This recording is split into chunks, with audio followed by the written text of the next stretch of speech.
man are you? Ṣẹ̀ǹtà bá pàdé ní. The person that has come to the Lọ́nà visitation. Damascus fún ìyanu, fún ìṣeré, fún ìgbéga. And learn to Damascus for miracles and Ṣàbọ̀ success. pàdé létí òkun Have ni. you been met at the riverside? Fún ìyípadà. For transformation. Irú èèyàn wo ni ọ́? What kind of person are you? Sí Ọlọ́run tó dẹ́. It is the God that created you. Ìhàwó lọ kọ sí Jésù. What signs do you say to Jesus? Ìfẹ́ wo ló ní sí? What kind of love do you have for him? Nígbà tá a bá ń béèrè question bíi eléyìí. When this such question is being asked, Onírúurú èèyàn ló wà nú ayé. many people are bound in this world. Àti onírúurú ìwà. And various character. Oríṣiríṣi nǹkan ní bẹ́ẹ̀ nú ayé àwọn èèyàn. Different things and people's life. N ló ṣe sọ pé ọkàn wa. That is why he said our heart Ó ló jì gan o. is quite far. Ó lẹ́ni tó lè ṣàwárí rẹ̀ ní The Ọlọ́run. person that can locate it is God. Irú èèyàn wo ni ọ́? What kind of person are you? Ó dẹ̀ ń béèrè nǹkan lọ́wọ́ And Ọlọ́run. you are asking God something. Ó rí dáhùn. And you do not see any Ó ń response. béèrè nǹkan lọ́wọ́ Ọlọ́run. Asking God for one thing. Ó dàbí ẹni pé kò tí ì sí dáhùn. It seems as if there is no response. Irú èèyàn wo ni ọ́? What kind of person are you? Èèyàn tá a jẹ́. And the kind of person we are Ṣé n tó dá wa? is the person that created us. Ṣé n tó kú fún The wa? person that died for us. Ṣé n tó ń gbìjà wá The jà? person that avenges for Ni ó us. sòdùn wọn irú ayé wo lájọ máa gbé? He's going to measure the kind of life we are going to live. Tàbí ìdáhùn àdúrà. Or the answer to prayer. Ẹ jẹ́ ká wo ọkùnrin kan bí. Let us look at one man here. Pétérù, Peter. ọ̀rẹ́ rẹ ni. He is your friend. Ọ̀rẹ́ Jésù He ni. is Jesus' friend. Olólùfẹ́ rẹ ni. And the beloved one. Ó fẹ́ràn Jésù púpọ̀. Love Jesus dearly. Ó ti ṣiṣẹ́ nú ayé. He has walked on earth. A bá Jésù pàdé And he met Jesus létí òkun. at the seaside. Kí ló ń ṣe ń bẹ̀? What was he doing there? Ó ń pẹja ni. And he was a fisherman. Apẹja ni. He was a Ó fisherman. dára nú ẹja púpá. He was so dexterous in fishing. Jésù bá pàdé. And Jesus met him. Ó ní kó sọ àwọn rẹ̀ He sílẹ̀. said he should leave his net Kó mọ tọ̀ lẹ́yìn. and he should follow him. Ọkùnrin ti níyàwó. This man already had a wife Ó ti bímọ. and has bear children. Ṣùgbọ́n But ó tẹ̀lé Jésù and he followed Jesus láìrò lẹ́ẹ̀mejì. without thinking twice. Tá a bá ń sọ pé èèyàn wo Pétérù. While we say what kind of man is Peter? O lè sọ ń pa Pétérù. You can say concerning Peter. Bẹ́ẹ̀ni tó ní tara fún iṣẹ́ A rere person ni. who is so zealous with the good Ẹni tó ń works. wúlò fún A Ọlọ́run. person who is so useful for God. Ẹni tí ń lo agbára rẹ̀ The fún person Ọlọ́run. who uses strength for God. Ẹni tí ń tẹ̀lé The Ọlọ́run. person who follow God. Ẹni tí ń jà The lẹ́yìn person Ọlọ́run. who fight for God. Ẹnìkan jọ́ kan Someone one day, ló bá fẹ́ mọ mú Jésù ṣeré. he wanted to joke with Jesus. Ká tó wí ká tó fọ̀. Before we say, Pétérù ti bẹ́ etí ẹ̀ sọnù. Peter now cut his ear off. Jésù ní kí ló tó ń ṣe léyìí. Jesus said, what are you doing this? Ẹ má fi dàpá iná fi dàpá. And we are going to kill by sword. Jésù mú etí yẹn. Jesus took the ear Ọ̀lẹ̀ mọ́ padà. and he put it there. Ọjọ́ tí Jésù fẹ́ fàyè The lẹ̀. day that Jesus wants to leave the Lord, Ọjọ́ ńlá fún Pétérù. it's a day of joy for Peter. Ọjọ́ ìbànújẹ́ tí ò lè gbàgbé. The day that he can never forget. Wọ́n dá Pétérù mọ̀ lẹ́yìn Jésù. And they can recognize Peter. Torí Pétérù Because Peter, abẹnugan ni. he was the speaker. Ọkùnrin ogun ni. He was a man of Kò valor. kì í ṣèyàn kan lásán. He's not just a mere man. Ẹni tí ń tẹ̀lé ó mọ̀ The ọ́. person who is following he knew. Ó dẹ̀ ń tẹ̀lé pẹ̀lú gbogbo ọkàn And he rẹ̀. was following with all his heart. Ó ń tẹ̀lé pẹ̀lú gbogbo ọkàn rẹ̀. Following with all his heart. Àwọn alódà àpọ̀ ọjọ́ Jésù. It seems as if you resemble Òun Jesus. rẹ̀ jọ Jésù. Your voice resembles Ọjọ́ kan náà mẹ́yìn Jesus. Now, rẹ̀. one of these disciples Onírọ́ o. said no. Ọṣẹ́ nítorí tó wà wájú ẹ̀. And he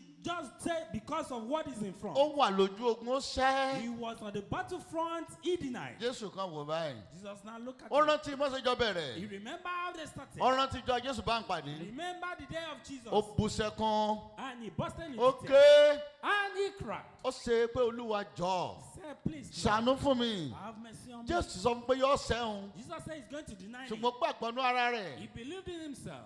Pétérù nìyẹn o. You are a Peter. Àwọn èèyàn ń tẹ̀lé Jésù. People are following. Àmín tá a lè fi wọ́n wé. We don't know what we are going to measure. Tẹ̀ bá ń sọ nípa Paul náà. We are saying concerning Paul, Ọkùnrin ogun ni. man of valor, Wọ́n wúlò fọlọ́run. so useful Wọ́n for ṣiṣẹ́ fọlọ́run. God, work for God, Wọ́n jà fọlọ́run. fight for God. Wọ́n ìṣe èèyàn kan lásán. And not just a mere people. Tí n bá wá sọ pé irú èèyàn wo ni ọ́. If I say what kind of person Wà are you, wá wẹ tó jọ nínú ìwé you mímọ́. are going to resemble the person who resemble in the Bible. Because Ọlọ́run gbọ́ àdúrà àwọn èèyàn yìí. Because God answered these people's Ta prayer. nìwọ jọ? Who do you Irú resemble? èèyàn wo ni ọ́ sí Ọlọ́run? What kind of person are you? Báwo ló ṣe rí sí Ọlọ́run? How do you see to God? Jẹ́ ká wo ìrètí Jòhánù. The book of St. John, Orí ìkọkànléníogún. 21. Ìrètí Jòhánù orí ìkọkànlélógún. John 21, Ìwọ wo ẹsẹ̀ kẹẹ̀dógún. 15. Ìrètí Jòhánù John orí kọkànlélógún 21, ẹsẹ̀ kẹẹ̀dógún. 15. Ìjẹ́ lẹ́yìn ìgbà tí wọ́n jẹun òwúrọ̀ tán, Jésù sì wí fún Símónì Pétérù pé, Símónì ọmọ Jónà, ìwọ fẹ́ mi ju àwọn wọ̀nyí lọ bí? Ó sì wí fún un pé, bẹ́ẹ̀ ni Olúwa, ìwọ mọ̀ pé mo fẹ́ràn rẹ. Ó sì wí fún un pé, máa bọ́ àwọn àgùntàn mi. So when they had dined, Jesus said to Simon Peter, Simon the son of Jonah, do you love me more than this? He said to him, Yea, Lord, thou knowest that I love thee. He said unto him, feed my lambs. Jésù tún májẹ̀mú ẹ̀ṣẹ̀ pẹ̀lú Pétérù. Jesus can do with the covenant. Pétérù náà tún májẹ̀mú ẹ̀ṣẹ̀ pẹ̀lú Jésù. Likewise, Peter renewed his covenant with Jesus. Ó ti ń tẹ̀lé Jésù tipẹ́. He has been following Jesus for long. Gbogbo èèyàn mọ̀ pé ọkàn Everybody pàtàkì knew ni. that is one of the important Kò persons. sẹ́ni tó tóbi tó láàrin No ọmọ ẹ̀yìn. one can be measured with Kò with sí him. tí ò lè ṣe ó nígboyà. He was so brave, Ó ń wúlò fọlọ́run. so useful for God. Ó ń jà fọlọ́run. I fight for God Ó ń ṣiṣẹ́ fọlọ́run. and do the work Ó of God. nífẹ̀ẹ́ Jésù Kristi. Love Jesus Christ. Jésù wá ń bi léèrè. Jesus was now asking him, Lẹ́yìn tí wọ́n jẹun òwúrọ̀ tán. after they have ate the Àwọn ọmọ ẹ̀yìn breakfast, jẹ tọ̀sán jẹ tàárọ̀ ń jẹ talẹ́. and the disciples were eating breakfast, lunch, and Àwọn dinner. onígbàgbọ́ tòní ọ̀bọ̀ lọ́wọ́ ìṣòro. We, the believers of today, we are not out of problems. Ìṣòro tó dojúkọ. The problems you are facing Fúngbà díẹ̀ ni. for a little period of time. Ìyẹn tó bá lè gbàdúrà. If for you can pray. Pétérù gbàdúrà. Peter prayed, Ọlọ́run ń gbọ́. and God answered. Lójú ayé Jésù. In the lifetime of Jesus, Pétérù ń ṣiṣẹ́ ìyanu. Peter did a miraculous Nígbà work. tí Jésù kú tán, After the demise of ó Jesus, tún ṣiṣẹ́ ìyanu. and he was still walking. Mo fẹ́ kó ọmọ kíní kan I lénìí. want you to know one thing. Ó ní Jésù. You need Jesus. O gbọ́dọ̀ jọ́rẹ̀ rẹ̀. You must be his friend. A gbọ́dọ̀ sọ ń pa rẹ kó We fẹ́ràn must say rẹ̀. concerning you that you love him. Ìwà rẹ̀, ìṣe rẹ̀, sọ̀rọ̀ Your rẹ̀. deed and character and your utterances. Ẹni tó lè fún ọ níyanu. The one that can give you Òun lọ miracle. gbọ́dọ̀ fẹ́. You must love. Tó bá mọ ẹnìkan tí mo ń fún ọ lówó. If you see someone that is giving you money, Wà fẹ́ràn rẹ̀. you are going to love that person. Owó mọ̀ ń tán o. And the money do finish. Agbára Ọlọ́run ni The ìtàn. power of God don't go. Ọjọ́ tó bá mọ Jésù. The day that you know Jesus, Tó fẹ́ràn Jésù. if you love Jesus, Tó ń gbégbé ayé bí Jésù ní a máa and living gbé. the kind of life of Jesus, Ìgbà yẹn nìyanu ó mọ̀ wá. that is when miracle will come. Ìgbà yẹn lànà ó mọ̀ sọ̀rọ̀. That is when mercy will speak. Ìgbà yẹn nìbùkún ó dé. That is when blessing will Ìgbà come. yẹn nìgbégó ó dé. That is when elevation will Ǹjẹ́ come. lẹ́yìn ìgbà tí wọ́n jẹun òwúrọ̀ tán. After they heard, Jésù wí fún Símónì ọmọ Pétérù. Jesus Símónì, said unto pé, Simon Peter, ọmọ ṣé o fẹ́ràn mi sá? do you love me? Ìbéèrè ni. It's a question. Láì mọ iye ọdún títí ń tẹ̀lé Jésù. For years that you are following Jesus, At least ọdún mẹ́ta àti díẹ̀. and 3 and years, Ó wá ń bi pé and he ṣé o said, fẹ́ràn mi? do you love me? Ǹjẹ́ wọ́n fẹ́ràn mi Do bí? you love me? Ìbéèrè yanu ni. It's a miraculous Wọ́n question. tún májẹ̀mú ṣe láàrin ara wọn. And they were renewing their covenant. Àwọn kan ò ní májẹ̀mú pẹ̀lú Some Ọlọ́run. people don't have covenant with But God, wọ́n ní májẹ̀mú pẹ̀lú jọ. but they have covenant with church. Wọ́n á níbi tí ń kù sí rè. This is where I'm going to Ibi tó die. fẹ́ kú sí kò sí nǹkan kan mẹ́ o. Where you want to die, nothing they Kò did. rí nǹkan kan gbà mẹ́ o. He cannot receive anything Wọ́n there. kan tí ẹ̀ dá mọ̀. And they did not even recognize Àwọn him. èèyàn ní májẹ̀mú pẹ̀lú pásọ̀. Some people are making covenant with Wọn pastors. ò ní májẹ̀mú pẹ̀lú Ọlọ́run And they mọ́. did not have the covenant for God. Àdúpẹ́ lọ Pétérù. Thanks for Peter. Ó ní májẹ̀mú pẹ̀lú ẹni tó He tẹ̀lé. had the covenant one is Ó following. dẹ̀ ń tẹ̀lé tọkàntọkàn. And he was following him So wholeheartedly. fẹ́ràn mi Do bí? you love me? Tó yẹ pé wọ́n ní kí ló wí? If it's you, what are you going to Ó ní say? sẹ́ mi ò fẹ́ràn mo ti ń tẹ̀lé láti ọdún Don't yìí. I love you? That is why I'm following you. Wà nírú béèrè wo What leléyìí? kind of question is this? Jésù ń gbìyànjú Jesus tried láti mọ ọkàn rẹ̀. to know his heart, Láti mọ̀ bóyá ó wà pẹ̀lú to òun. know maybe he's still with him, Láti mọ̀ bóyá ó sì wà pẹ̀lú to know òun. maybe he's still. Kí ni Pétérù wí? Was the Ó ní mo response fẹ́ràn of Peter? rẹ̀. I love you. Kòró lẹ́ẹ̀mejì. You do not think twice. Ìfẹ́ nífẹ̀ẹ́ jẹ́. Love is love. Àwọn kan ò nífẹ̀ẹ́ ọmọ Some nìkejì. people do not love their brethren. Wọ́n á láwọn fẹ́ràn Ọlọ́run. They say they love God. Wọn ò ṣàánú fún ọmọ nìkejì They wọn. did not have compassion on their Wọ́n á neighbor. láwọn fẹ́ràn They Ọlọ́run. say they love God. Wọn ò rán ọmọ nìkejì wọn They did lọ́wọ́. not assist their neighbor. Wọ́n á láwọn fẹ́ràn They Ọlọ́run. say they love Ẹni God. tẹ́jọ́ ń gbénú ilé. The person they are living together, Kankan búráìsì díẹ̀ fún. instead of him to give him little rice Gàrí díẹ̀. and little Gary, wọn ò lè ṣe they é. can't do that. Ọmọ ẹnìkan mọ kẹ́nu ilé tán jọ ń gbé. And someone's child will be crying, Obìnrin yẹn mọ̀ pé ibi ló ń pa o. and someone know that he was hungry. Bàbá rẹ̀ mọ̀ pé àwọn òbí ò lówó tí èèfún ló ń And jẹ ní the o. father knew that the parent did not have money. Wọ́n á wọ yàrá, wọ́n á tún mọ̀ fi ṣe ẹ̀yẹ. They will go and make jest of him in the room. Ènìyàn wo ló jẹ́ sọ́lọ́run gan? What kind of person are you to Irú God? èèyàn wo ni ọ sọ́lọ́run? What kind of person are you? Irú èèyàn wo ló What jẹ́? kind of person are you? So fẹ́ràn mi. Do you love him?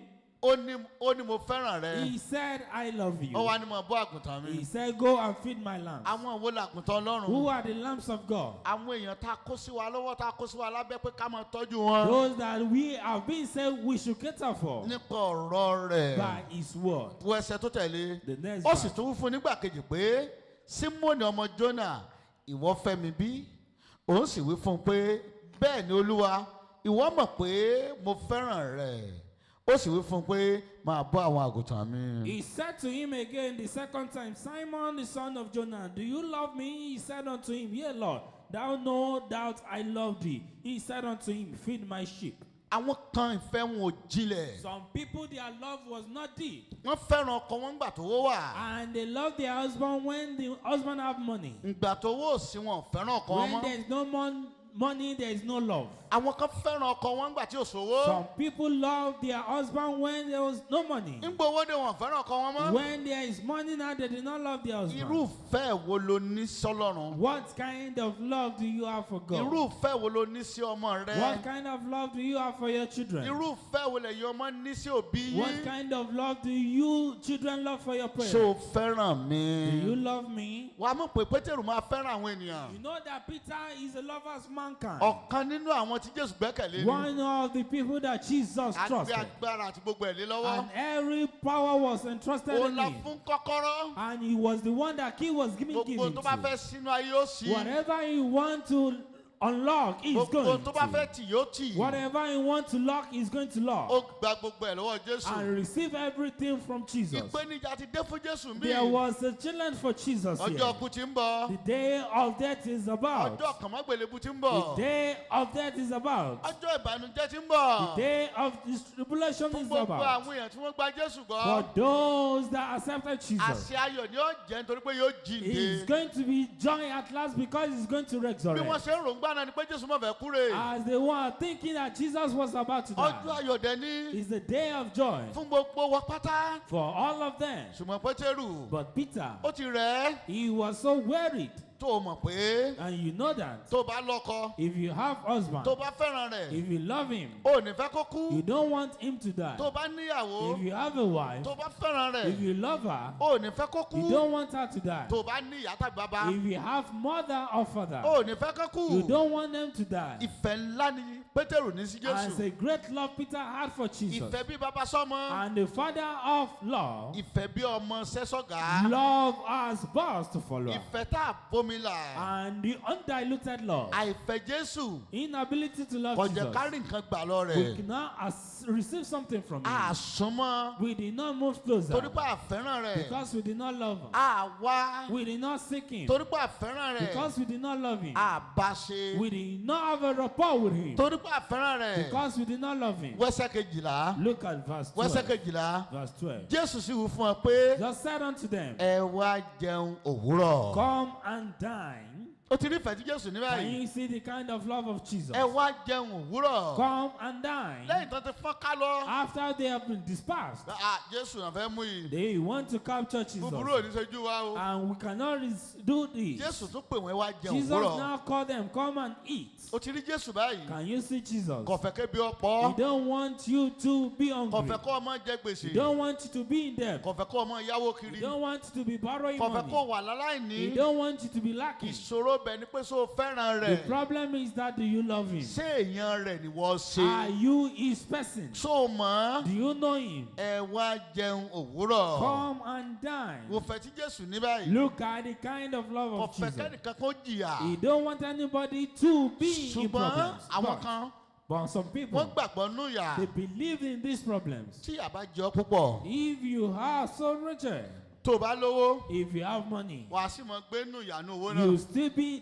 dwelling that wretched life with your money. ó sábà máa ń ṣẹlẹ̀ bẹ́ẹ̀ o. It usually occurs. wà á máa gbé bí ẹrú ọ̀dẹ̀ tí lówó. You will be living as a slave. sùnmọ́lá ò sùnmọ́wó. You did not cleave closer to Satan from o ò wretchedness. ní máa gbádùn. Being so wretchedness àwa for la long. máa ń sọ pé I don't want affliction sọ again. fẹ́ràn Do mi. you love me? ó ní mo fẹ́ ọ. He said, I love ìwọ you. wẹsẹ̀ 17. Verse 17. ẹsẹ̀ kẹtàdínlógún ó sì wí fún un nígbà kẹta pé He said to him the third time. ibẹ̀ ni pétérù ti ń fura. That is where Peter was being cautious. ṣé mo ti padà lẹ́yìn olúwa ni. Have I departed from God? ṣé wọ́n yẹra rẹ wò. Are you checkmating yourself? ìwà rẹ ṣe bó ṣe yọrí lórí. Your character, is it the way it's supposed to be? ìgbé ayé rẹ ṣe bó ṣe The yọrí lórí. kind of life, is this the way to be? ìsọ̀rọ̀ rẹ síbẹ̀ ló ṣe Your rí. utterances, is this the way to be? ó sì wí fún un nígbà kẹta pé And he said to him the third time, símónì ọmọ jónà Simon, son of Jonah. kàn tí ẹ pè ní pétérù He did not even call him Peter. kò pè ní He símónì. did not call him. wá ohun tó sẹ́yìn mí. What happened? ó wá ní ọmọ jónà Son of Jonah. ìwọ fẹ́ mi bí. Do you love me? ó ti rí bí ayọ̀ pétérù kò mí. Can you see Peter has been received? àwa pè lórúkọ táwọn èèyàn mọ̀. And you now calling the name that people àtòrúkọ don't sọ́ọ̀nù know. bàbá ẹ̀. And the surname of his father. inú pétérù bàjẹ́ o. Peter was in grief. so ti báyìí pétérù. Peter is Peter. inú rẹ̀ bàjẹ́. And he was in grief. símónì là ń bi léèrè. Simon was asked. ara orúkọ ẹ̀ ní One of his names. ọmọ jónà. Son of Jonah. bàbá ẹ̀ ń jónà. The father was ṣùgbọ́n Jonah. inú pétérù ló bàjẹ́ o. But he was grieved. because àmọ́ símónì mọ́. He did not know him as Simon. pétérù la mọ̀ sí. He know him as Peter. ṣùgbọ́n ara orúkọ ẹ̀ ní símónì. But one of his name is Simon. ìwọ fẹ́ràn mi bí. Do you love me? ó sì wí fún un pé And he said unto him, olúwa Oh Lord, ìwọ mọ ohun gbogbo. you know all things, ó dẹ̀ mọ̀ o and you know pé mo fẹ́ràn that rẹ̀. I love thee. máa bọ́ àwọn àgùntàn mi. Feed my ohun sheep. gbogbo yẹn All things, òyìn ẹni pé ó jù mí lọ. and you surpass me. ọmọ jù mí You lọ. know more than I do. olúwa ló jẹ́ fún mi. You are my Lord.